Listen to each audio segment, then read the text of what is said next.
Hey there. Good morning, everybody. We're already seeing a couple of attendees in the room. It's so good to see everyone. Thank you so much for joining us Wednesday morning.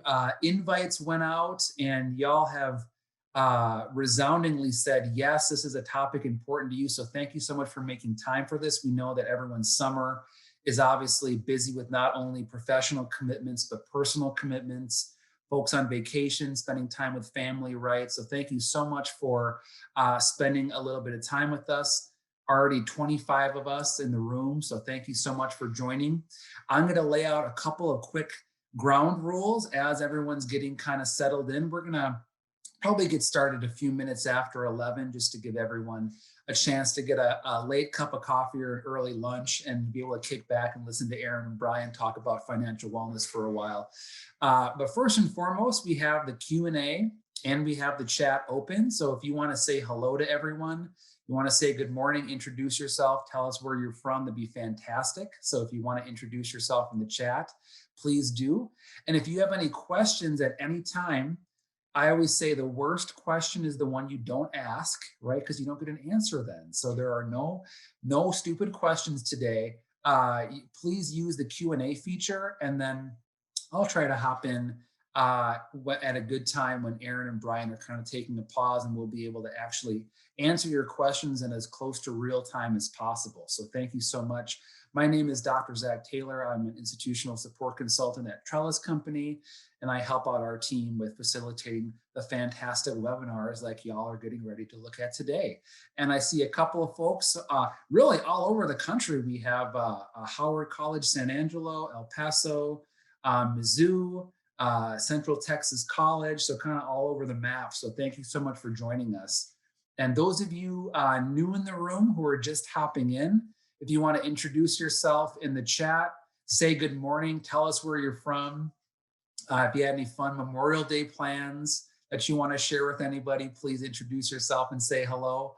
And also throughout the entire presentation today, if you want to hop in the Q&A and ask Aaron or Brian a question, you can do so at any time. Just use the Q&A feature. They are both enabled. And lastly, we are also enabling the live transcription service. So everyone should be able to see the live transcript of what everyone is saying this morning. That is especially important for our folks who have vision impairments or any other kind of vision restrictions. If you want to listen on your mobile device, you just want to read along while you're doing something, it's absolutely fine today. You should be able to access the live transcription.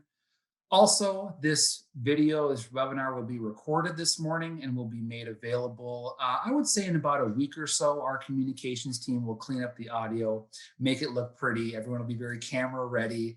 And then we'll be able to send out that link as well as the transcript of the presentation as well, to make sure everyone has access to the same information. So thank you so much for joining.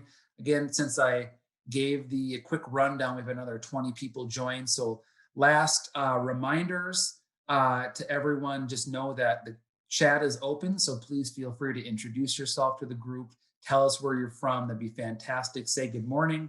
And if you have a question at any time this morning during the webinar, please use the Q&A feature.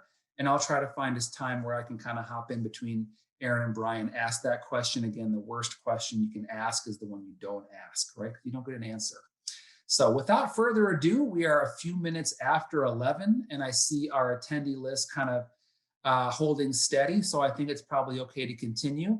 I will introduce our speakers, Aaron Willig from the coordinating board and Brian Ashton here at Trellis Company.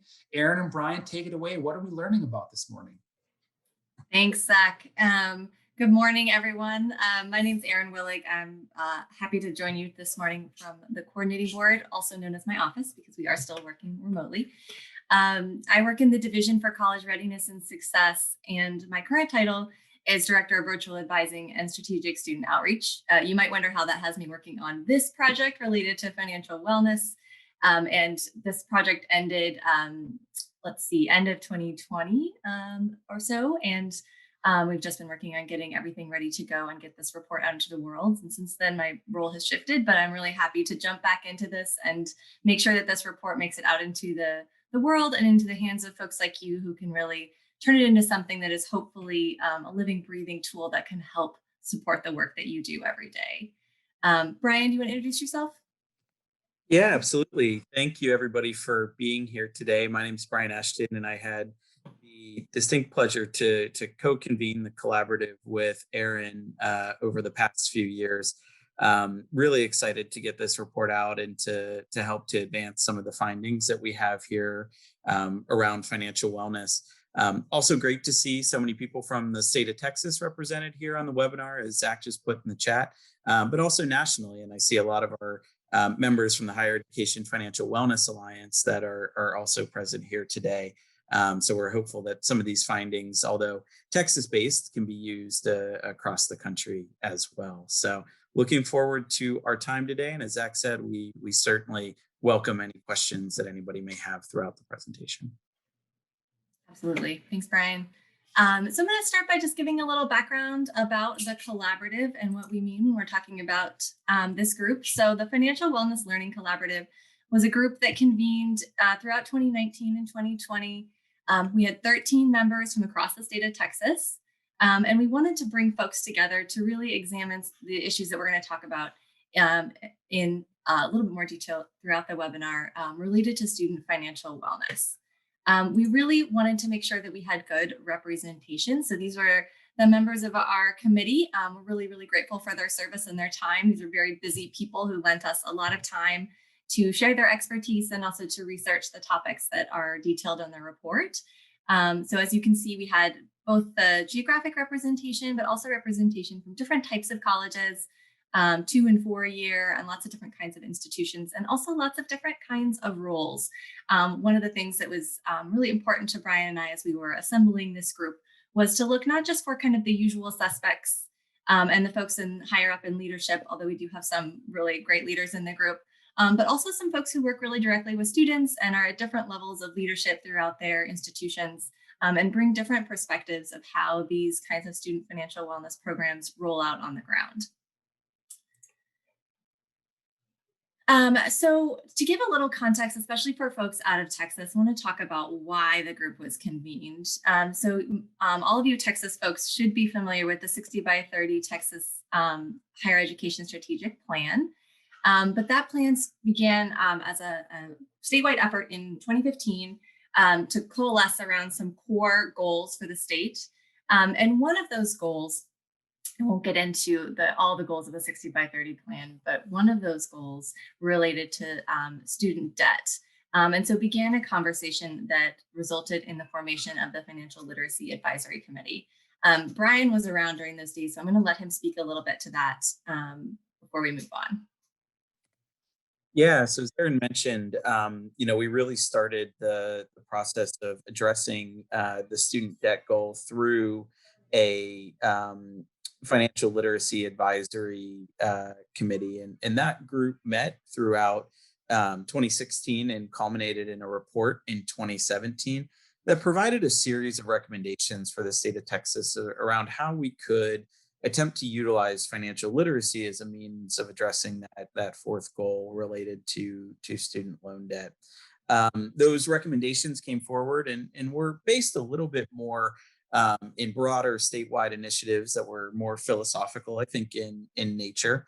But part of that conversation and what we really realized from the many practitioners that were engaged in those conversations is that as much as the idea of financial literacy is associated with student loan debt and that portion of 60 by 30, it also is a broader component of student success. And that as we think about how students are successful in pursuing a post-secondary education, the integration between student finances or student wellness really does map to some of the broader goals of 60 by 30 text as well.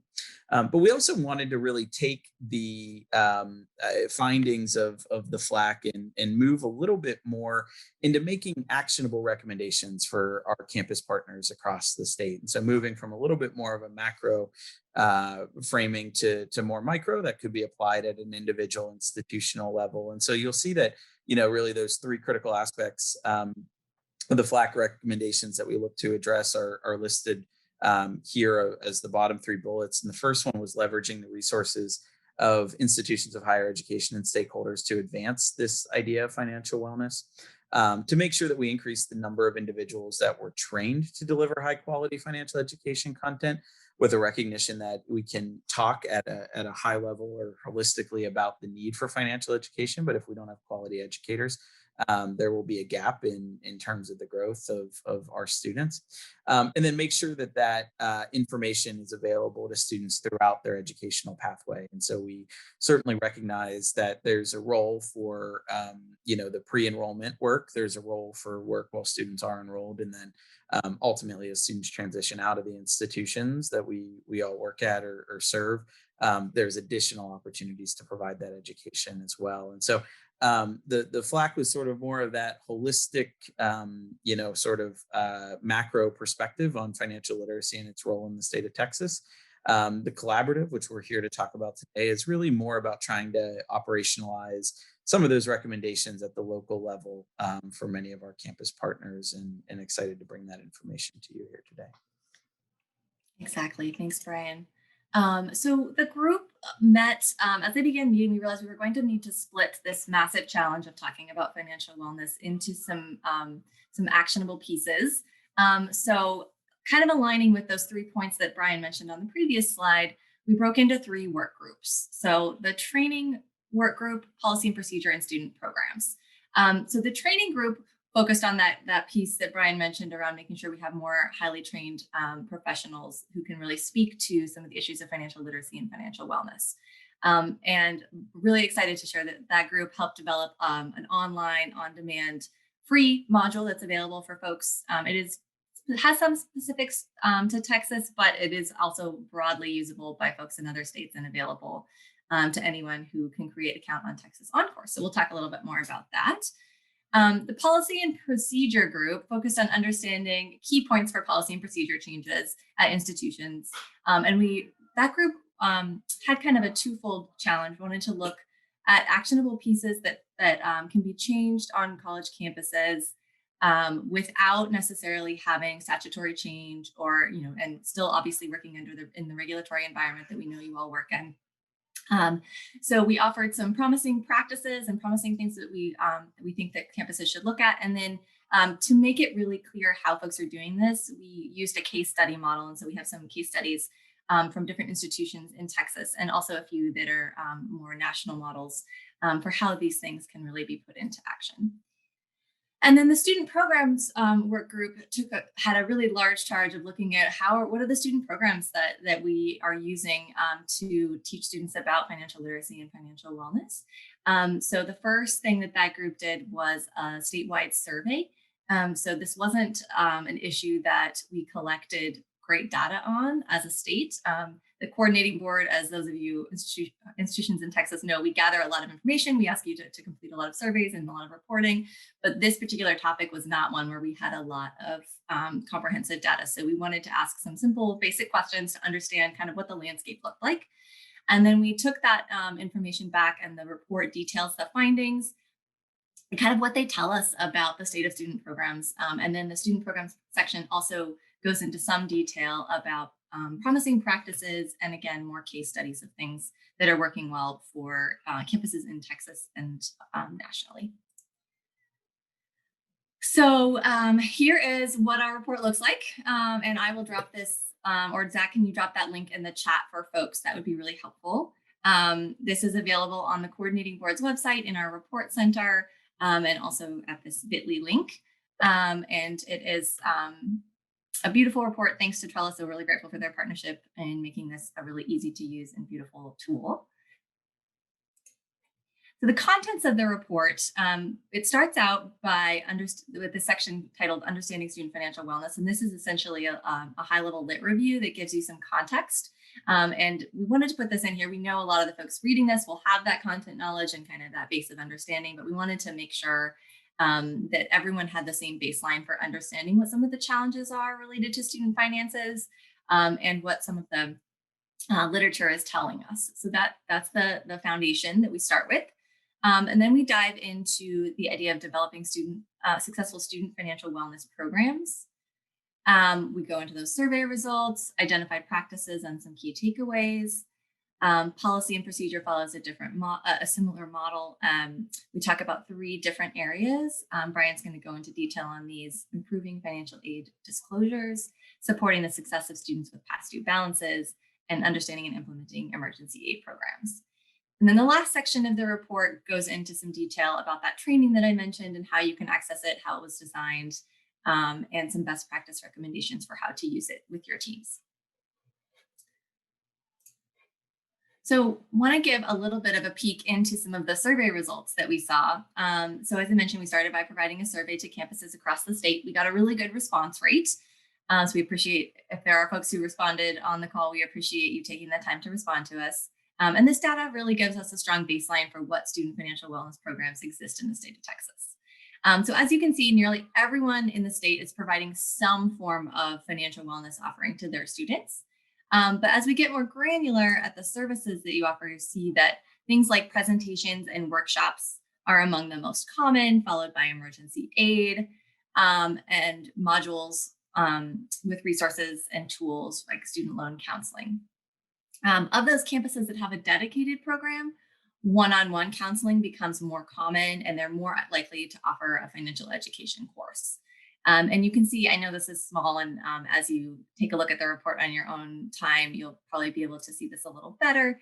But you can see there is some differentiation between the differences of the red bar, which is the folks who have no dedicated program but are offering some services, and the blue bar, which represents those schools that have a dedicated program to financial wellness, and their offerings are a little bit broader.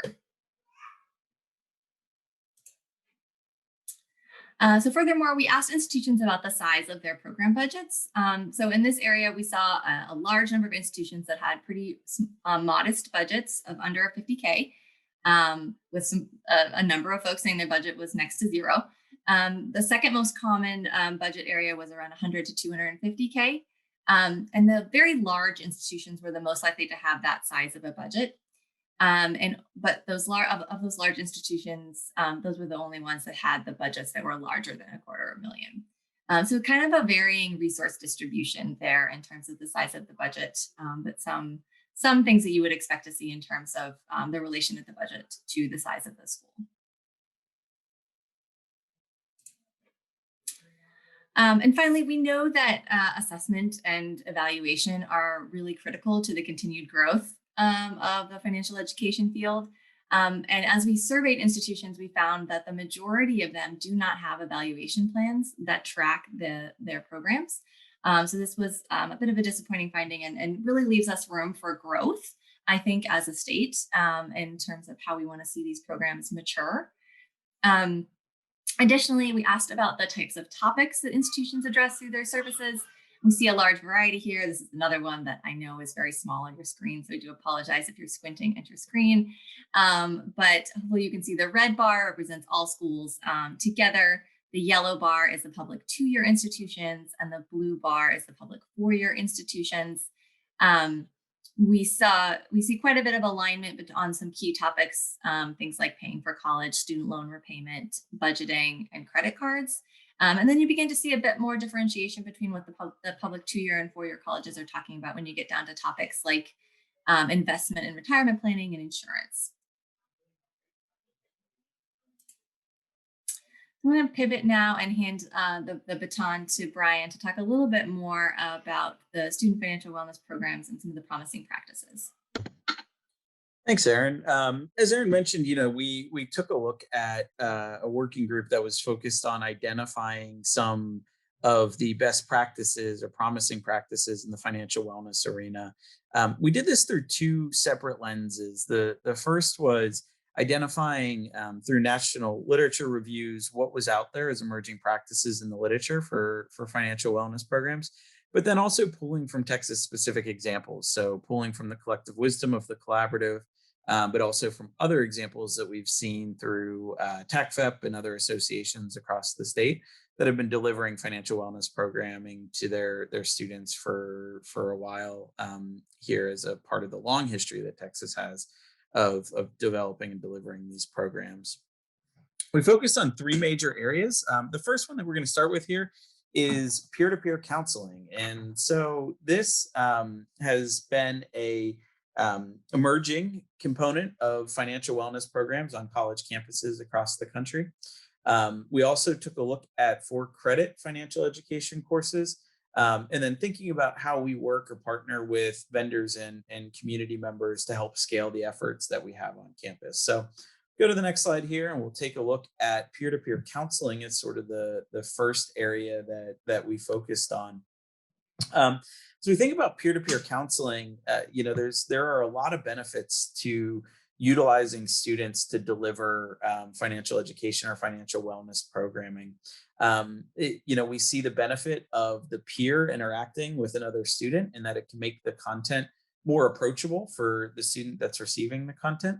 But it also provides benefit to the individual who is doing the counseling or coaching. And so in many of the examples that we saw across the state and across the country, institutions are training their students to deliver financial education or financial wellness content.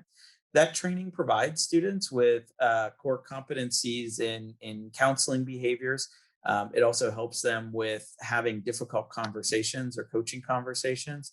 And it develops financial acumen, all of which can be transferable skills into positions as they look at the next step in their career following their post-secondary education. The other thing that it provides is at times a cost-effective means for scaling interventions. And so we've seen many programs that operate on volunteer budgets and or on federal work study budgets, which can help to reduce the out-of-pocket costs of the institution to provide these services. That allows for some level of scaling. There's obviously turnover and training that goes into providing these peer coaches or counselors. But at the end of the day, those hours that you're able to receive at little to no cost can help you to deliver more programming to more students. Take a look here on the right-hand side of this slide. We do call out a success story here from the state of Texas.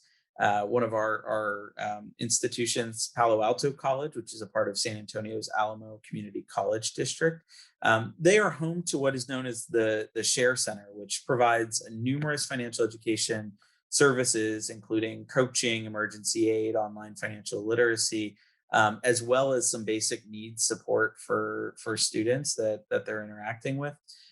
They have worked with a student employee to help host workshops across campus on general money management, budgeting, and credit. And through that, student have been able to serve a larger portion of their student body, and also use that student as a way to generate new ideas for how they can relate and interact with their peers related to financial wellness. And so great example there. There's many more across the state. Peer-to-peer education is something that we've seen really embraced in Texas, but this is a great example of how it's been utilized at a two-year institution in the state. Next thing that we took a look at was an area that we're beginning to see more and more of in the financial wellness or financial education arena, and that's for credit financial education courses. And so these are actual courses that are in the curriculum and hosted in an academic unit normally that provide exposure to financial topics. And so a lot of what we've seen in financial wellness or financial education over the past few decades has been what we would consider to be one-time interventions, right? A student meets with a student one-on-one for an hour, or a student attends a workshop for an hour and receives some content related to a specific financial topic. That's a short-term intervention, right? And so it's not something that has an opportunity for continued reinforcement, but it also limits what we're able to provide in terms of education. As we looked at these financial education courses, we saw the benefit that students received was really twofold. One, it provided an ongoing opportunity to receive financial education content and to reinforce core concepts. And so you would have the lecture component, then you would also have assignments that would be associated with that. And in some cases, that includes meeting with financial coaches as a way of developing a behavior-based plan to help you implement the knowledge that you've gained. But it also has an added benefit of being able to fit into a student's academic plan or schedule. And so This carves out some of the excuses that students have for not utilizing services because of non-availability of time to take advantage of the service, or it not being offered at a time when the student can utilize it. And so this helps them to stay committed and to move forward throughout the semester, receiving the content that is helpful to grow their financial knowledge base. Well, these courses do have some challenges in terms of being developed on a campus due to the overhead and the politics and bureaucracy of curriculum development on a college campus. They do have a benefit of having longevity once they've been implemented, because they do in many ways become self-funded, where the students' tuition dollars, assuming you can meet a minimum enrollment number, help to pay for the course and to keep that course moving forward. Good example of this is our colleagues at Texas A&M, who have implemented a 3-credit-hour course known as the Foundations of Money Education. This has been integrated in a way that allows students to receive credit and to look at general education applicability for this.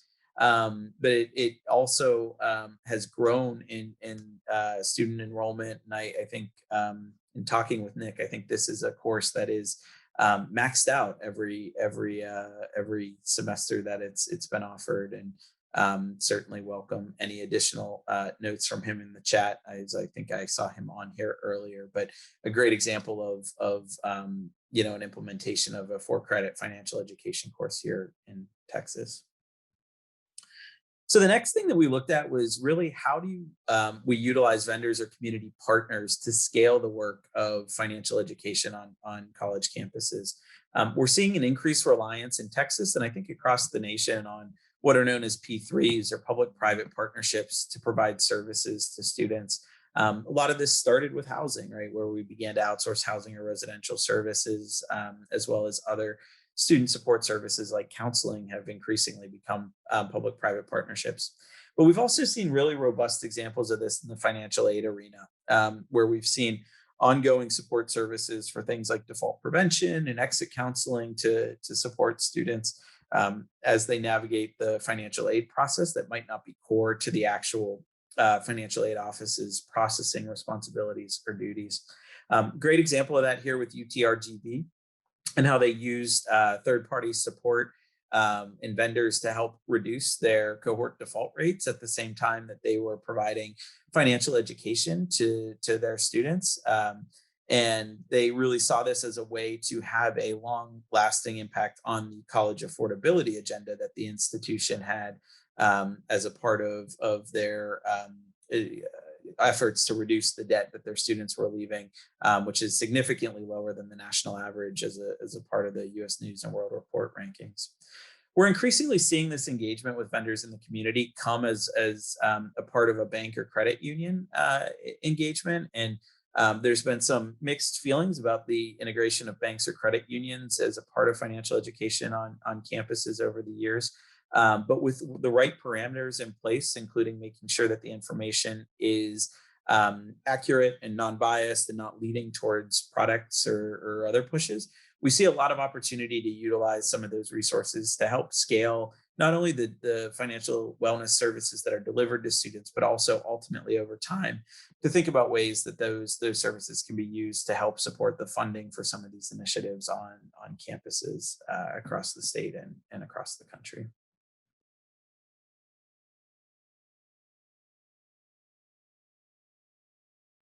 So the next working group here that we had was our policy and procedure group. And this was a difficult group to get together and to sort of frame, because it is very ambiguous in nature. But one of the things that we realized as we set out on developing sort of the collaborative was that as much as we want to think about programmatic implementation and providing services to students, there are still limitations in terms of what services we can put in place and how many students those services can reach.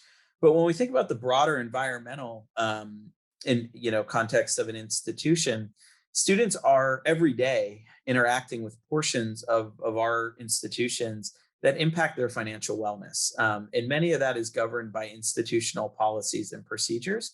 That if we think about how we approach these different issue areas or challenge areas or points of the system that a student interacts with, we have opportunity to make changes to those pieces to positively impact student financial wellness. And so we took a look at three main areas of inquiry here as a part of the working group. The first was improving financial aid disclosures. The second was looking at supporting students that had past due balances. And then the last one here is implementing emergency aid programs as a part of a financial aid strategy on campus. So, so we took a look at the first one here related to improving financial aid disclosures. We've seen a lot of conversation in recent years around this idea of financial aid award letters. And so we've seen two distinct focuses at the federal level as well as at the state level to attempt to simplify the notification process and put in place some parameters around how we message financial aid packages to students in a way that's clear and transparent. We've also seen the increase of things like debt letters. And we have one in Texas here that attempts to simplify how we notify students about the obligations that they've borrowed and make sure that that's common and consistent across the institutions in the state of Texas. There's also been an increase in work done by groups like You Aspire and New America and others to take a look at the notification or award letters that are sent to students and think about what is the level of jargon or reading levels that we're seeing. And we see a lot of complexity in those letters, including loans not necessarily being clearly called out as loans, or one loan maybe being called different things on multiple different award letters. And as we've come to realize that, and our moderator here, Dr. Zach Taylor, has done a lot of work in this space as well, and would certainly welcome y'all to reach out to him with any questions around the readability of these award letters. We also have recognized that institutions have a lot of flexibility in how they word those award letters in a way that can be more clear or transparent to students. And so we've seen some progress on this in Texas. We've seen the UNT Student Money Management Center that includes students in the content creation process to make sure that what they're putting out there is readable and that there is some cognitive recognition of the terms that they're providing. We've also seen the ACC Money Management Center here, our Austin Community College. They audited their website for reading levels and student friendliness to help make sure that some of these complex financial terms and college financing terms that we're putting in front of students are something that they're able to understand and make informed decisions off of. The second area that we took a look at here was supporting students that were carrying past due balances. And this is an increasing challenge. Many of our students across the state and across the country stop out of their educational pursuits because they're not able to pay for school. And when they do that, oftentimes they leave the institution with a balance, maybe a small balance that is just for library fines or parking tickets, or it might be a larger balance because there's some unpaid tuition associated with it. But these balances do two things in many cases. One, they prevent the student from registering or re-registering for classes. And they also prevent them from receiving their transcript and taking some of the gained human capital that they've accumulated and moving that to another institution that may be a better fit. We've started to see more and more local and national balance forgiveness programs that have been formed to re-enroll students. We have a local example here with our Alamo Community College District that uses a financial fresh start program to forgive balances of students that are eligible for re-enrollment that are $500 or less. We've seen a similar program come out of Wayne State in Michigan that allows students to gain forgiveness of up to $1,500 if they make progress over 3 semesters or get to graduation. And so there's a sliding incentive scale to have that balance forgiven as they move through the process of accumulating more educational credits and semester pathway. When we take a look at some of these balance forgiveness programs, there's sort of a double win here, right? One, it allows for the student to re-enter their education or to move some of the credit hours that they've earned and paid for to another institution that's a better fit. but it also helps the student to come back to the institution, which increases institutional revenue, and oftentimes reestablishes eligibility for some of the Title IV aid, especially if the student is in good standing, which can help the institution to continue to move that student forward towards graduation as well.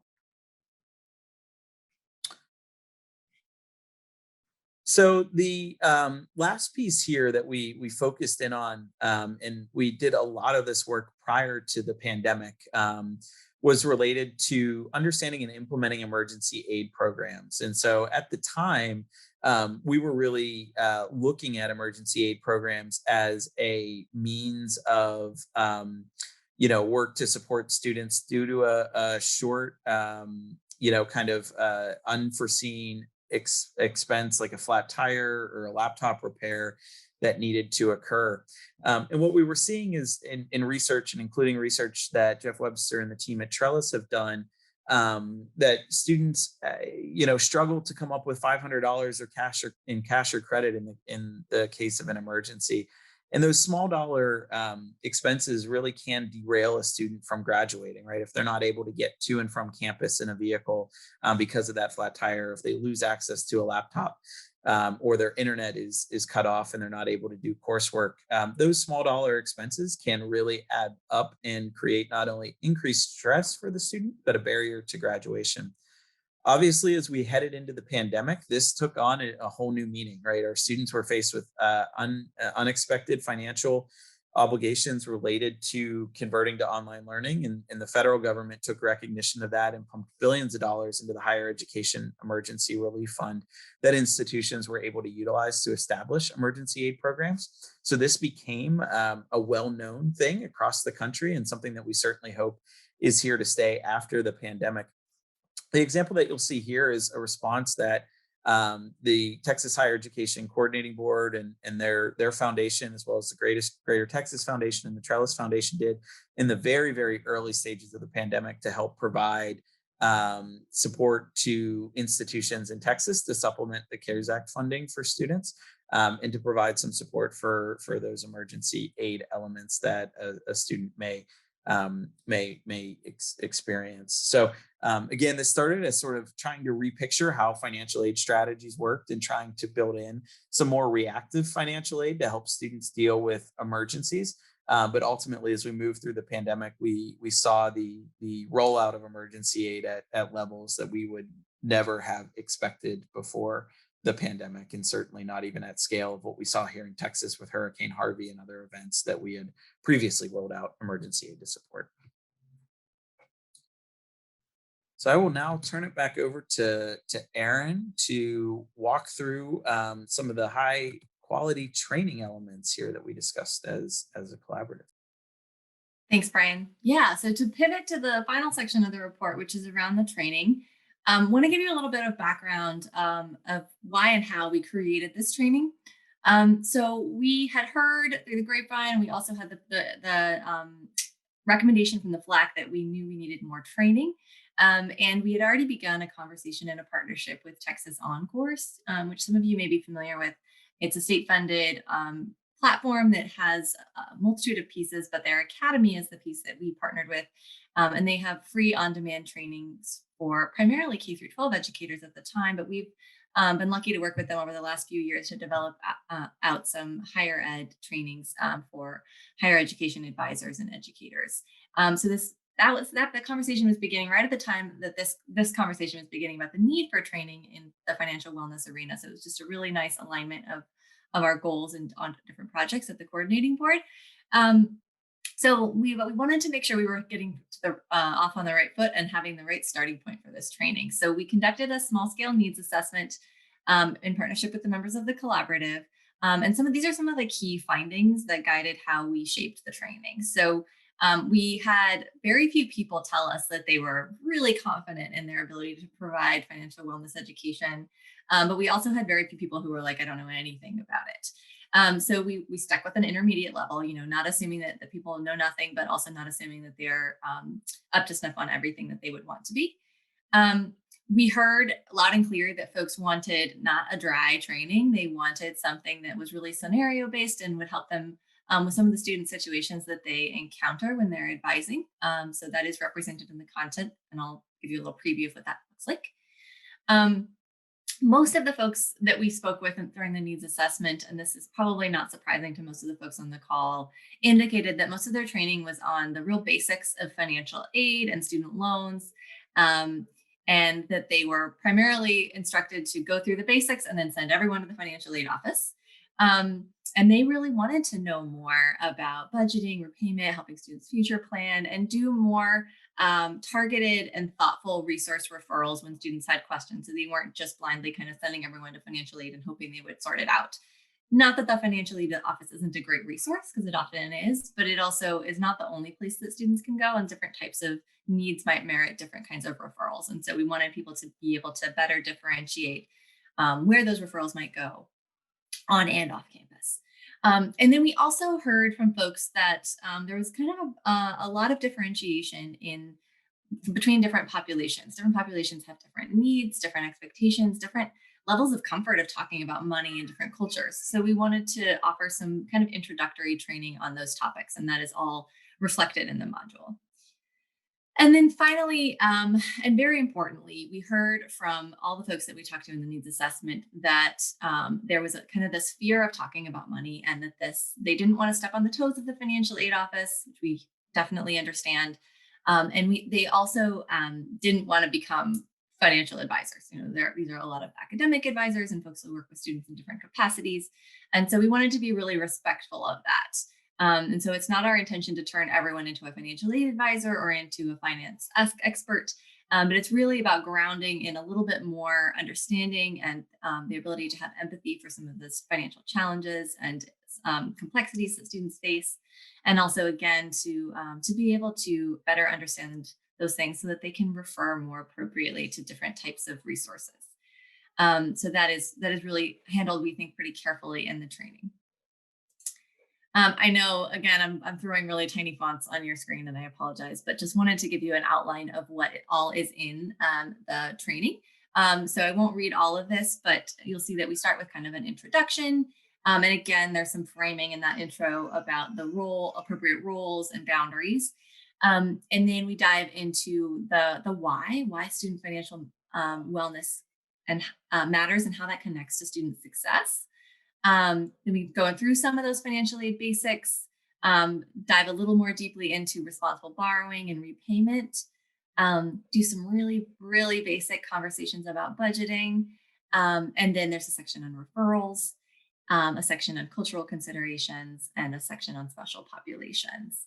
And the really cool thing about the Texas On-Course Academy, if you've never used it before, is that you do not have to. It's not forced that you go through the whole thing. So folks can pick and choose and jump around.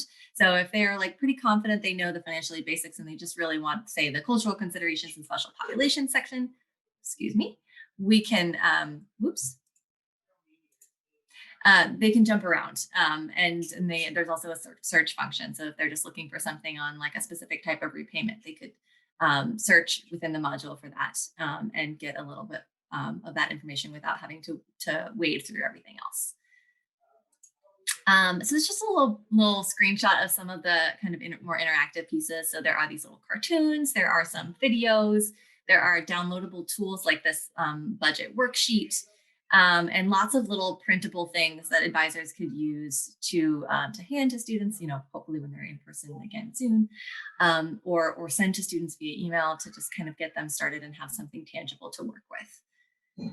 So highly recommend the address there is texasoncourse.org. You can create an account for free and then navigate to the section that's on higher education funding and beyond.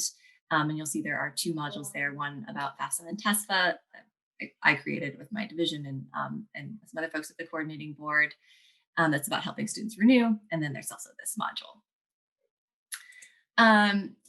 Ways to use the training. We wanted to make sure that we weren't just putting this out there, but we also wanted to help think through some really basic pieces of how to use this training. So we do encourage folks who are supervising advisors or other folks who work directly with students to think about ways to incorporate the module into existing training plans and your existing structures. So new employee employee orientation is an obvious one. I used it myself when I was training our new advising team at the coordinating board and got really great feedback from my team. Can also be incorporated into professional development plans or annual training requirements. And we really encourage you to get creative about incentivizing the completion of these kinds of modules. There is a certificate at the end, so you could have folks, complete it, get the certificate, get turned in for drawings or discussion groups. Lots of different ways to use this. So even though it's an online module, there are lots of different ways it could be used in small groups or in person, assuming we're all able to do that soon. So we want to make sure we have plenty of time for questions. So just to kind of close things out and recap what we've gone over, we really encourage folks to take a look, download the report, and please do share it broadly. We really encourage you to not miss that training module, to take a look and forward that to colleagues who might find it useful. There's also a variety of appendices in the report and also clickable links throughout to different resources that we've referred to. So for example, Brian mentioned the financial aid disclosures and some of the national reports and things that have already come out, some of which you all may be familiar with, but those are all linked in there. So we've tried to make it really resource rich and with a lot of easy to access things throughout. And included in the appendices are some job descriptions and different things that you might use if you are developing out a program on your campus.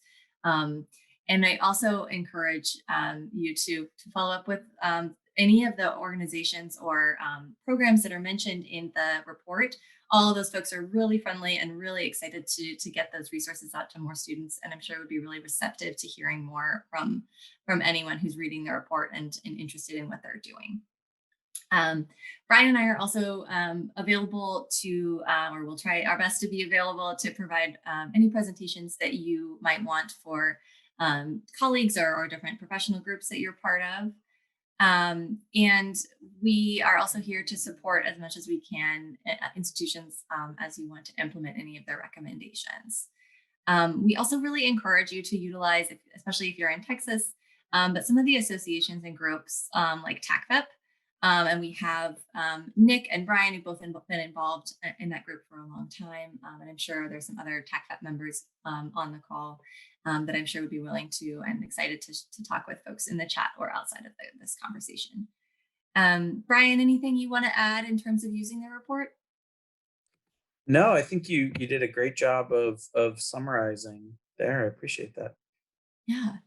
So we're happy to pivot to questions. So Zach, I see you popping up. Do you want to fill us in on any questions that we've received?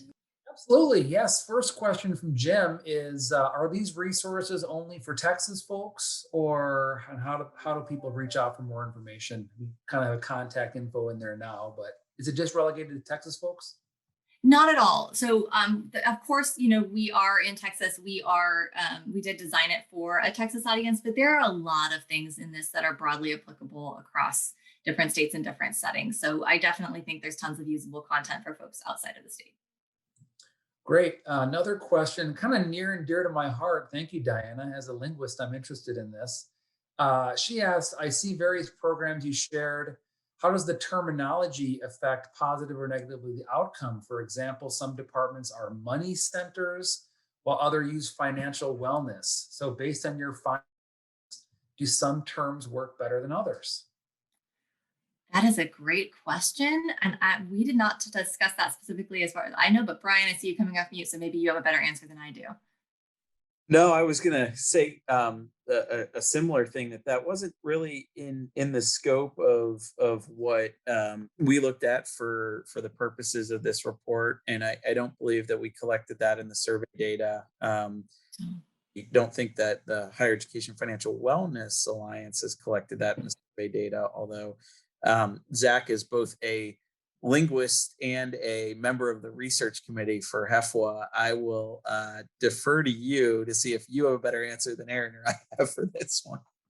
You know what's interesting is so many offices are either financial literacy or financial wellness, and that seems to be kind of a confluence of terms. What I have found, students have found, is very, very simple, is adding money in there. So money center is very, very easily understood. This is where you go to learn more about money. Whereas financial literacy or financial wellness may sound almost too formal for some college students. It may not be informal enough to engage them with the programming. But Brian, I have a research idea. So come down the pike soon enough. But good question, Diana.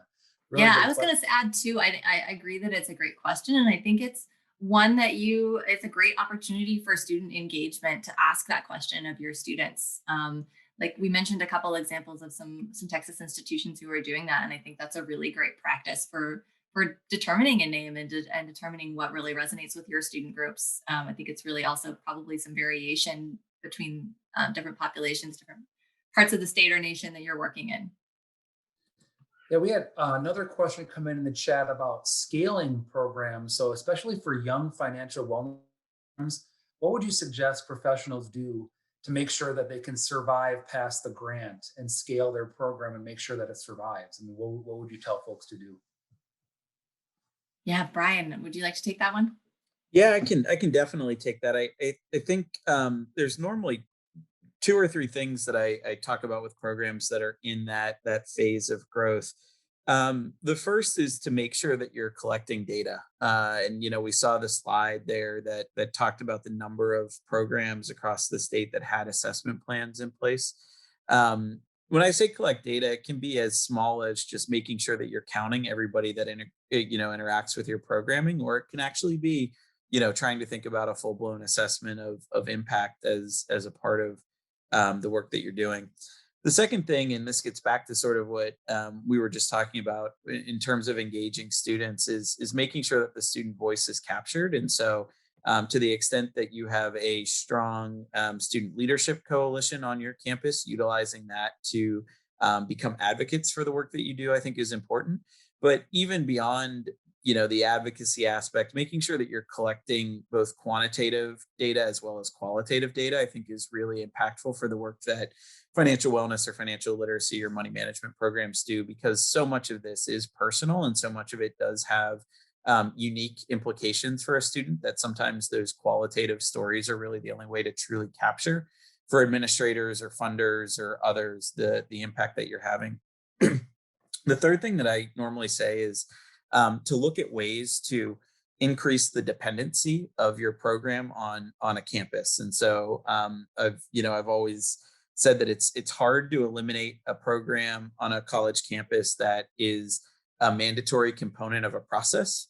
It's even harder to eliminate a program that is a mandatory component of two processes, and it's even harder to eliminate a program that's a mandatory component of three processes. And so to the extent that you can integrate into things that students need to experience, and to the extent that those different requirements or programs are in different functional areas, you can really build a coalition of support and different campus units that can help you to advocate when that funding ends for ongoing support. And so that may be things like new student orientation or first year seminar courses.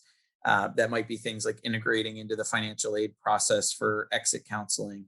That might be things like being a part of or providing support to students who are on payment plans or have past due balances or are needing to re-enroll in school. Or providing, for example, some of the content for admission seminars on how to finance college. The more that you can do to integrate into some of these institutional processes or policies that are required, the better I think your case for sustainability will be, and the more advocates that you'll have across campus when the time comes to replace that funding source. Yeah. Great points, Brian. Thank you. And somewhat related too about kind of program sustainability is who the program serves on campus. So another question is how much of the report and kind of some of the emerging best practices are applicable to community college populations and graduate students? Can either of you talk about that, about what these kind of financial goals can be applied to those other populations?